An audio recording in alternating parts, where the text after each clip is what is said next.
오늘 12월 12일 우리 새벽 예배 또 큐티 나눔 시간 기도하면서 시작하겠습니다. 하나님 아버지 감사합니다. 오늘 또 이렇게 주일을 앞두고 이 좋은 토요일 아침에 하나님 말씀으로 우리를 시작할 수 있도록 허락하여 주시니 감사합니다. 오늘 또 하나님께 올려드리는 하루가 되게 하셔 주시고 저희들은 지혜 있는 자가 되어서 깨닫는 하루가 되게 허락하여 주옵소서.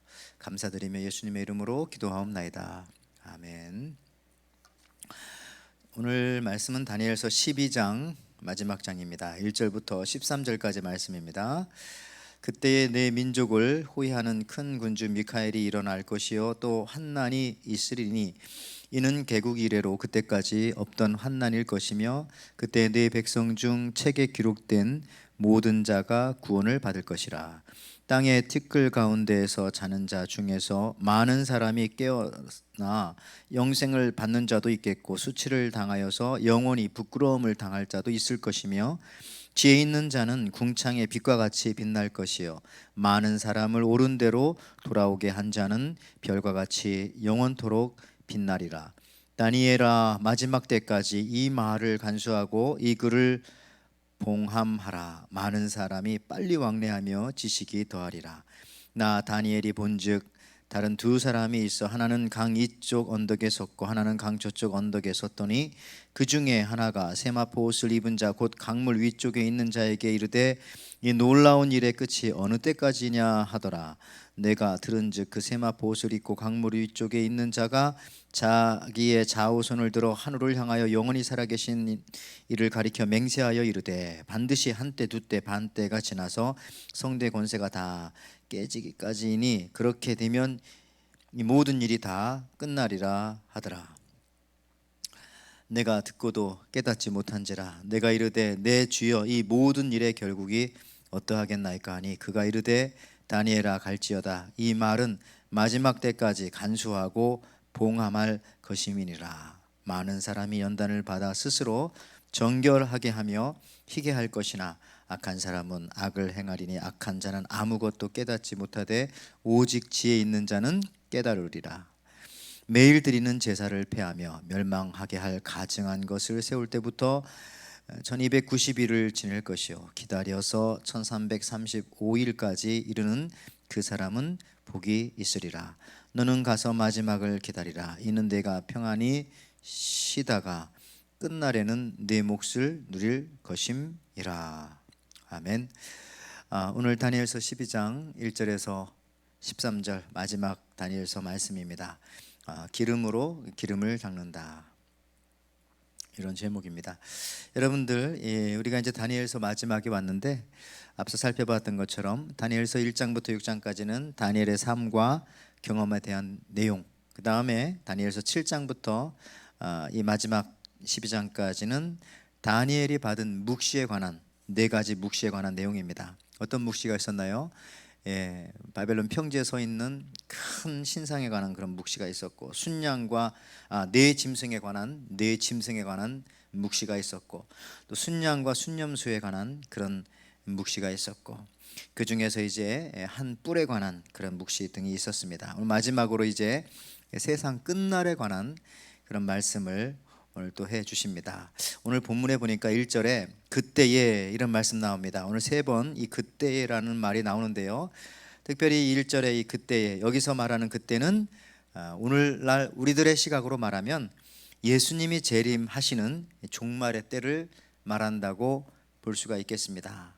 이 종말의 때에 미카엘 천사가 나타나겠고 지금까지 없었던 환난이 올 것이라고 하는 그런 내용이 되겠습니다. 이때에 하나님의 책에 기록된 모든 자가 구원을 받는 때, 바로 그때가 바로 요 그때에라고 하는 그때이기도 합니다. 그러니까 세상이 심판받을 때 우리 믿는 자들은 같은 시간에 구원의 때이기도 합니다. 여러분들 이렇게 성경을 쭉 보다 보면은 바로 이 말씀이 마지막 때 이 성도들을 위한, 그러니까 이스라엘 백성만을 위한 그런 말씀이 아니라 성도들을 위한 말씀이다. 성도의 권세가라는 표현이 7절에도 나오지 않습니까?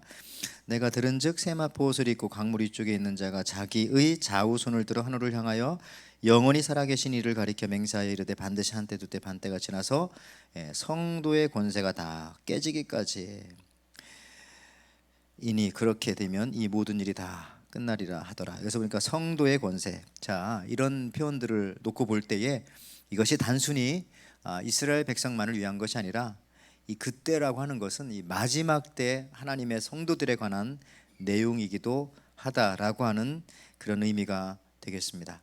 자, 우리 첫 번째는요 그런 겁니다. 이 구원받는 자는 별같이 빛나게 되어진다. 3절 말씀에 이렇게 나오죠. 3절에 지혜 있는 자는 궁창의 빛과 같이 빛날 것이요 많은 사람을 옳은 대로 돌아오게 하는 자는 별과 같이 영원토록 빛나리라. 여러분들, 이 구원받은 자를 다른 표현을 써서 3절에 지혜 있는 자라고 그렇게 말하고 있습니다. 다시 말하자면 지혜 있는 자가 구원받은 자이고요, 여러분 구원받은 저와 여러분이 바로 세상에서 가장 지혜 있는 자입니다. 우리가 뭐 석박사, 뭐 과학자, 아인슈타인 같은 머리를 갖고 있는 사람이 지혜로운 게 아니라 구원받은 사람이 제일 지혜로운 사람이에요. 지혜로운 사람이 또한 진짜 지혜로운 사람이 구원받은 사람이고요. 자, 이 지혜는요 여기 3절에 지혜 있는 자 궁창의 빛같이 빛난다고 했는데 세상 지혜가 아닙니다. 이것은 하나님을 아는 지혜입니다. 여러분, 물속에 빠졌을 때 가장 지혜로운 사람은 누구예요? 수영할 줄 아는 사람이 가장 지혜로운 사람입니다. 물에 빠지는 위기에 처해 있을 때에 뭐 수학을 알고 뭐 영어를 알고 뭐 사회 세계사를 아는 그게 중요하지 않습니다. 일단 깊은 물에 빠지면 수영할 줄 아는 사람이 그 상황에서 제일 지혜로운 사람이듯이, 마찬가지로 우리 인간의 영생과 관련하여 가장 지혜로운 사람은 어떤 지식을 많이 아는 사람이 지혜로운 사람이 아니라 하나님을 믿는 사람, 영원하신 하나님을 믿는 그 사람이 마지막 때에 가장 지혜로운 사람이고요, 지혜로운 사람 리꼴 구원받은 사람이다 라고 하는 사실입니다. 그러니까 오늘날 예수 믿는 여러분들이 세상에 있는 모든 지혜 중에 최고의 지혜를 갖고 있는 거예요. 천국 가는 지혜, 하나님 자녀가 되는 그 지혜를 갖고 있는 것입니다. 또한 하나님의 하나님에 대한 지혜를 가진 자는요 많은 사람을 옳은 대로, 즉 구원의 길로 돌아오게 할 수 있도록 밤하늘의 별처럼 빛이 난다, 그렇게 말씀하고 있습니다.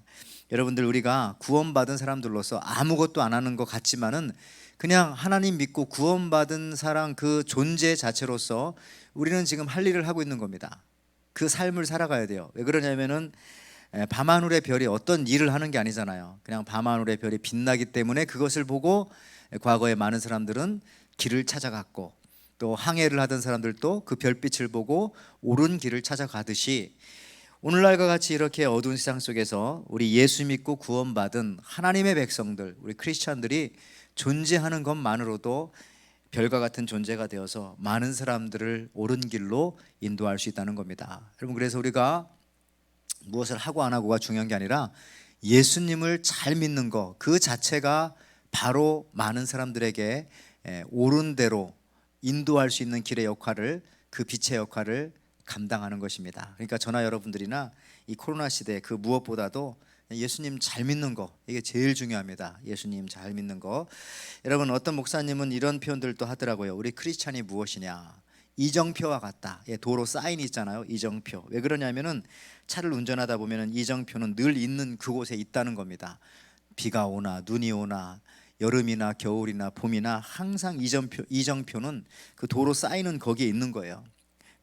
마찬가지로 우리 예수 믿는 사람들도요, 삶에 비가 오나 눈이 오나 해가 뜨나 봄이 우리의 인생의 봄철이 되거나 우리 인생의 가을철이 되거나 우리는 언제나 하나님 바라보며 그 자리에 있어야 합니다. 그러면 그 자체가 많은 사람들에게 이정표 역할을 감당하게 된다는 겁니다. 우리가 예수님 잘 믿고 신앙생활하고 세상 흔들리는 것 속에서 흔들리지 않는 그 모습만 보여주어도 그 자체가 바로 하늘의 별과 같은 존재, 도로의 이정표와 같은 그런 역할을 감당하는 그러한 상급을 받는 것이죠. 그런 일을 하는 것이죠. 자, 두 번째는 이 마지막 때에 우리가 하나님께 간구해야 할 것은, 또 하나님께서 우리에게 주시는 것은 깨닫는 영을 주신다는 거예요. 이것이 가장 지혜로운 사람의 모습 중에 하나죠. 10절 말씀 보면 10절에 많은 사람이 연단을 받아 스스로 정결하게 하며 쉬게 할 것이나 악한 사람은 악을 행하리니 악한 자는 아무것도 깨닫지 못하되 오직 지혜 있는 자는 깨달으리라. 자, 여기도 지혜 있는 자라는 말이 3절처럼 나오네요. 여러분들, 많은 사람이 연단을 받아서 10절에 보니까 정결하게 된다고 했습니다. 여러분, 우리가 예수 믿으면서 어려운 일을 경험할 수가 있습니다. 예수님 잘 믿어도 경제적인 난관에 부딪힐 수도 있습니다. 예수님 잘 믿어도 자녀에 관한 문제가 생길 수가 있습니다. 또 예수님 잘 믿어도 우리 육신이 연약하여서 건강에 또 문제를 우리가 경험할 수가 있습니다. 그런데 믿는 사람들에게는 그러한 그 연단은, 그러한 어려운 일들은 오히려 우리를 더욱더 정결하게 하며 쉬게 하는 세탁제와 같은 역할을 제공합니다. 오늘 제목에서 있는 것처럼 기름으로 기름을 닦는다. 여러분, 우리가 이제 한국말로는 뭐 퐁퐁 트리오, 미국에서는 어쨌든 그릇 세척하는 그 세정제예요. 그거 보면은 여러분 만져보십시오. 미끈미끈합니다. 사실 그게 기름 성분이죠. 그러니까 그 기름 성분을 가지고 그릇이나 접시에 있는 이 기름기를 다 닦아내는 것이에요. 참 놀라운 일이죠. 예, 기름을 가지고 기름을 닦는다. 다시 말해서 우리 성도들을 정결하게 하기 위해서도 하나님께서는요, 우리가 아무런 죄를 짓지 않도록 그냥 독방에 가두어 두시는 것이 아니라 오히려 이런 죄 많은 세상 속에서 살게 함으로써 우리가 더 죄를 안 짓게 하는, 아니 우리의 죄를 더 실감하게 하고 더 멀어지게 하는 참 독특한 방법을 쓰십니다. 그러니까 오히려 우리가 이 연단의 상황을 우리에게 허락하여 주셔서 우리를 더 정결하고 희게 만들어 가시는 것입니다. 여러분들, 과거에는 아토피가 없었어요, 별로. 그런데 최근에 우리 어린아이들 아토피가 얼마나 많습니까? 그 이유가 뭐냐 했더니 어려서부터 너무 아이들이 깨끗하게 자라서, 예, 뭐 몇십 년 전만 하더라도 어린아이들이 자랄 때 그렇게 깨끗하게 자라지 못했어요. 바깥에 나가서 흙 가지고 흙 장난을 하고, 예, 이렇게 하면서 뭐 공기도 옛날에 더 나빴죠. 그렇게 이렇게 그 탄소 그 석탄 떼고 했으니까 그런 나쁜 환경에 살 때는 어떤 면에서 보면은 더 면역력이 생겨서 웬만한 것은 다 이겨낼 수 있는 그런 면역력이 피부가 생기니까 아토피가 없었단 말이죠. 근데 최근에 들어서 어렸을 때부터 아이들을 너무너무 깨끗하게 키우다 보니까 오히려 이 피부가 아주 작은 것에도 민감하게 반응하는 아토피가 형성됐다, 이런 얘기를 많이들 피부과 사람들 합니다. 예? 그래서 어떤 기생충 박사는 우리 속에 이 기생충이 없어가지고 이 아토피가 생겼다, 뱃속에 기생충을 좀 키우면은 이런 피부병이라든지 아토피는 쉽게 또 없어진다 말하는 한국의 기생충 박사님도 계시더라고요. 면역력이 있어야 된다는 거죠. 무조건 깨끗하다고 해서 그 사람이 건강한 게 아닙니다. 우리도 마찬가지죠. 성도들 신앙생활할 때 계속 좋은 일만 있고 평탄한 길만 있고 아무 어려움도 없는 것이 다 좋은 것은 아닙니다. 물론 그렇게 되기를 우리는 기도도 해야 됩니다. 왜냐하면 우리 믿음이 약하니까 하나님 힘든 시험 주면 견디기 어렵습니다. 그렇지만 가끔 하나님께서 이런저런 일로 고민하게 만들고 어려운 일을 당하게 할 때도 있습니다. 환난을 당하게 할 때도 있습니다. 그러면 그때 무엇을 생각하냐? 나의 신앙의 면역력을 키우기 위해서, 내 몸에 있는 죄를 씻기 위해서 이 기름을 또 사용하시는구나, 이렇게 생각할 수가 있다는 것입니다. 여러분들, 그렇습니다. 금을 자꾸 불에 달구면 불순물들을 다 타버리고요. 그런 거예요. 빨래도 자꾸 주물러서 빨고 빨래 방망이로 두드리면은 드럼 세탁기처럼 나중에는 더 휘어집니다. 휘어져요. 이와 똑같은 겁니다. 우리 예수 믿는 사람들 연단 받으면 받을수록 더욱더 정결하게 됩니다. 얼마나 은혜스러운 말씀입니까? 그냥 연단 받는 걸로 끝나는 게 아니라 그렇게 하는 과정을 지나갔더니 정말 순결하고 정결하게 되어서 하나님께서도 인정해 주시는 그런 성도 되더라. 한때 로마가 성도들을 박해했을 때요, 그때 이 크리소스톰이라고 하는 그 교부 목사님이 계셨습니다. 근데 그분과 관한 얘기가 있죠. 로마 병사들이 그를 이제 독방에 막 가두려고 했습니다. 그랬더니 한 사람이, 병사가 달려와 가지고 이 총독에게 하는 말이, 안 됩니다. 이 그리스도성 같은 그리스도인을 독방에 가두면 안 됩니다. 왜 그러냐 그랬더니 이 크리스찬들은 독방에 가두면 더 좋아합니다. 하나님 앞에 기도하고 하나님과 단둘이 보내는 시간을 좋아하기 때문에 그렇습니다. 아, 그렇다면은 저 죄수들이 많은 저 방에다가 갖다 가두어라 그랬더니 또 그것도 안 됩니다. 왜 그러냐 물어봤더니 이 크리스찬들은 죄수들이 많은 방에 갖다 놓으면 전도를 해서 그 사람들을 변화시킵니다. 안 됩니다. 그럼 어쩌란 말이냐, 얼른 가서 목을 쳐서 죽여버려라 그랬더니 역시 이번에도 부하가 와서 하는 말이 안 됩니다. 그러면 그 사람들은 그걸 제일 좋아합니다. 왜냐하면 순교당하면 하늘의 상급이 크다고 그들은 믿고 있기 때문에 오히려 그것을 제일 기뻐합니다. 그랬더니 총독이 그러면 나보고 어쩌란 말이냐. 여러분들, 우리 성도들은요, 이와 같이 워낙 금과 같은 존재이기 때문에 불을 갖다 대면 불에 녹아서 불에 타서 없어지는 것이 아니라 오히려 그 불을 갖다 대면은 전금과 같아서 불순물은 다 사라지고 순도가 더욱더 높아져 가게 되는 겁니다. 여러분, 그래요. 한 가지 중요한 것은 이 마지막에 구원받는 자는 앞서 우리가 살펴본 바와 같이 지혜 있는 자들입니다. 지혜 있는 자는 깨닫는 자들입니다. 오늘 10절 말씀처럼 누가 악한 자입니까? 누가? 깨닫지 못하는 자가 악한 자다. 악한 사람은 악을 행하리니 악한 자는 아무것도 깨닫지 못하되 오직 지혜 있는 자는 깨달으리라. 그래서 예수님 믿고 구원받고 지혜 있는 사람들은요, 어떤 상황 속에서도 다 깨달음이 있어요. 이거 하나님이 이렇게 하셨구나, 하나님이 또 저렇게 하셨구나, 이 모든 것이 하나님이 나를 위해서 이렇게 이끌어 가시는구나 깨닫게 되어지면은 그때부터 감사가 나오고 원망하지 않죠. 아무것도 모르기 때문에 원망하고 불평하는 겁니다. 그렇지만 그 하나님의 의도와 내막을 알게 되어지면 원망하지 않는 것이죠. 여러분, 왜 성경 공부하고 큐티하고 새벽 예배 주일 수요일 말씀 듣습니까? 깨달으려고요. 일단 말씀 앞에 나오신 여러분, 오늘 또 여러분들께서 말씀 앞에 앉아 있는 것 자체가 바로 이 구원받은 자의 한 가지 증거가 되는 겁니다. 왜냐하면 구원받지 못한 사람은 일단 깨달음을 원치 않아요. 오늘 10절 말씀처럼 악한 사람은 아무것도 깨닫지 못합니다. 깨달으려고 하지도 않습니다. 우리가 이제 다니엘서 이제 마지막 12장 보고 있지만 다니엘이요, 하나님께서 계속 이렇게 환상을 보여주실 때에, 이 묵시를 보여주실 때에 같은 말입니다. 묵시를 보여주실 때에 이게 뭐야, 어제 내가 꿈을 꿨네, 이렇게 하지 않았어요. 항상 그것을 알고 싶어 했어요. 알고 싶어 했어요. 무슨 말입니까? 깨닫고자 했습니다. 이것이 무슨 뜻이지? 하나님이 왜 이런 꿈을 주셨을까? 그러면 그때 가브리엘 천사가 와서 해석을 해주는 것이었던 것 아닙니까? 여러분들, 깨닫고자 하는 것 자체가, 벌써 하나님의 말씀을 알고자 하는 것 자체가 가장 확실한 구원받은 백성의 첫 번째 증거입니다. 그렇지만 구원받지 못했다고 하는 가장 무서운 증거 중에 첫 번째는 뭡니까? 말씀을 들어도 깨달으려고 하지도 않고 별 감동도 없고 오히려, 여러분, 그것이 바로 악인의 모습이라는 거. 악한 짓을 해서 악한 일을 했기 때문에 악인이 아니라 하나님의 말씀에 대해서 전혀 반응하지 않는, 깨닫고자 하는 마음조차 없는 그런 종교인들은 위험합니다.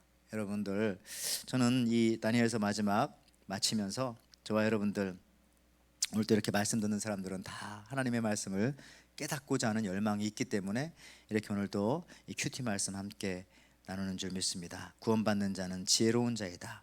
그는 별과 같이 빛나서 다른 이들도 깨닫게 한다. 하나님이 우리 우주의 창조자이시며 예수님이 구원자이심을 깨닫게 합니다. 여러분, 악은 절대 아무것도 깨닫지 못합니다. 그러나 구원받은 자는 저와 여러분들 같이 매일매일 오늘도 이렇게 하나님 말씀, 그 뜻을 깨닫기 위해서 이렇게 살아가는 것입니다. 오늘도 여러분들 주님의 뜻을 깨달아 그 뜻대로 실천하여 주님의 귀한 은혜와 사랑을 받아 누리시는 저와 여러분들 되시기를 주님의 이름으로 축원을 드립니다. 기도합니다. 하나님, 감사합니다. 이제 우리가 이 다니엘서 오늘 마지막까지 살펴보았습니다. 하나님께서는 다니엘을 사랑하셨고 그를 통하여서 많은 사람들에게 빛과 같이 사용하여 주셨습니다. 다니엘처럼 우리도 예수님 잘 믿어서 그 믿는 자체가 세상의 빛의 역할을 감당하게 하시고, 더 나아가서는 우리가 구원받았다는 분명한 증거는 하나님의 말씀을 깨닫고자 하는 그 열망, 우리 속에 불타오르게 도와주옵소서. 주의 말씀을 조금이라도 더 깨닫기 위해서 우리가 모든 예배 때마다 또 참석하여 말씀 듣고, 또 큐티 모임, 또 성경 우리 커피 브레이크를 비롯해서 성경 읽기와 모든 우리 사랑방 성경 모임들, 하나님 말씀 사랑하는 모임들에 우리가 최선을 다해서 나갈 때에 그것을 통하여서 우리가 더욱더 정결하게 되어지고 깨닫게 되어질 때에 하나님의 귀한 사람으로 쓰임받게 인도하여 주시옵소서. 감사드리며 예수님의 이름으로 기도하옵나이다. 아멘. 주님 보좌 앞에 나가 참된 안식과 기쁨 나누리겠네. 경배하며 주